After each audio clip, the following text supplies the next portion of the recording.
বিপ্লবের একজন অন্যতম সিপাহসালার জনাব হজরত মাওলানা মুফতি সৈয়দ মোহাম্মদ ফয়জুল করিম শাইখে চরমনা। নাহমাদুল্লাহি আলা রাসূলিল কারীম। সময় একেবারেই নেব না। ভারত বিরোধী কথা হয়েছে। 53 বছর যারা শাসক ছিল সবাই ভারতের গোলামি করেছে। ঠিক। আসলে যারাই শাসক ছিল এবং যারা ক্ষমতায় যাওয়ার চিন্তা করতেছে তারাও ভারতের দালালি শুরু করেছে অলরেডি।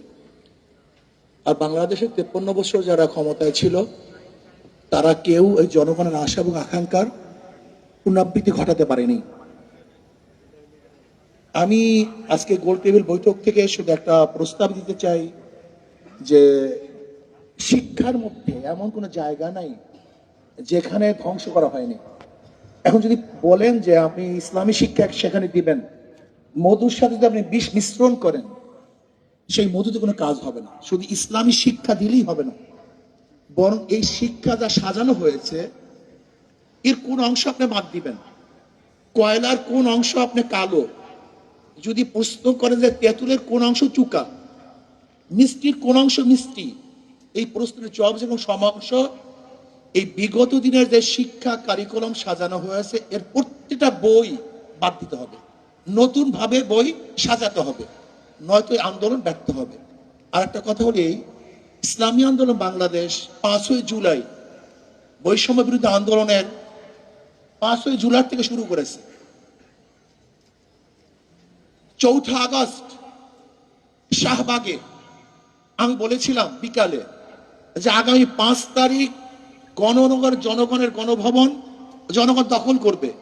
আল্লাহর কি কৃষ্ণা কাকতালীয় ভাবে সেই 5 তারিখই দখল হয়েছে, কিন্তু বৈষম্য বিরোধী ছাত্র আন্দোলন ইসলামী আন্দোলনের খবরও নেয় না যে তারা কোথায় আছে, কি করবে, কি করতেছে। আজকে বাংলাদেশে এত পরিবর্তন হয়েছে, আমি প্রশ্ন করি ইসলামী আন্দোলনের সাথে কি পরামর্শ করা হয়েছে? অথচ যারা যেই সমস্ত দলের মহাসচিব ডিক্লার দিয়েছে, ঘোষণা দিয়েছে যে আন্দোলনের সাথে আমরা সম্পৃক্ত নই, তাদের হুকুম চলতেছে আর আমরা জীবন বাজি রেখে মাঠে ঝাঁপিয়ে পড়েছিলাম গুলির সামনে, অথচ আমাদের খবরও নেই। এখানেই তো বৈষম্য শুরু হয়েছে। বৈষম্য বিরোধী আন্দোলন তো বৈষম্য এখান থেকে শুরু হয়েছে। এই বৈষম্য বিরোধী আন্দোলন যদি এখান থেকে বৈষম্য শুরু হয়, মনে রাখতে হবে প্রথম ছিদ্র হয়, সেখান থেকে প্রলয় সৃষ্টি হয়। ইসলামী আন্দোলনকে যদি বৈষম্য বিরোধী আন্দোলন গুরুত্ব না দেয় তাহলে ইসলামী আন্দোলনের প্রথম তাদের বিরুদ্ধে মুখ খুলতে বাধ্য হবে। এবং রাখতে হবে ইসলামী আন্দোলন সবসময় সত্য এবং সঠিক কথা বলে আসছে, বলতে থাকবে, বলবে ইনশাআল্লাহ।